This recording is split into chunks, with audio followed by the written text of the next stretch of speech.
You think, like, years down the line, people will still be repairing things? Like, or do you think in like 5, 10, 20, 30 years from now, this industry is still gonna be around? Like, phone repair in general, just, I don't know about phone repair, but it's like repair in general gonna be around. Obviously, it'll be around, but like, who's gonna be repairing things? Like, is it gonna be a human? Or is it gonna be like a robot repairs other robots and other things? You know,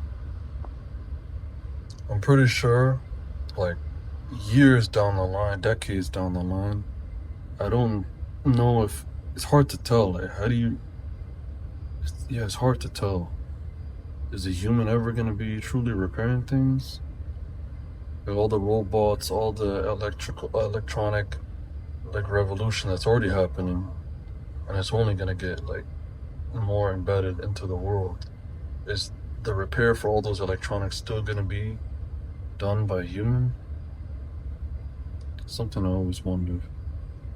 I feel like no, obviously. I feel like looking at AI right now, how it is, how fast it adapts.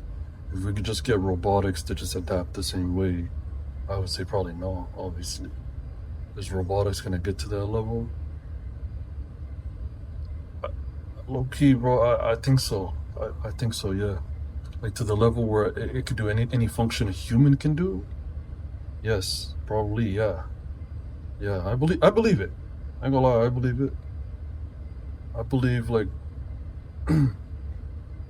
maybe like I ain't gonna say 10 years from now, but like let's say like 20 years from now. Yeah, I think 20 years from now, definitely in my lifetime. I'm not even gonna say 20 years. In my lifetime, I feel like that change will happen. So lucky we're the last couple people that get to repair things ourselves.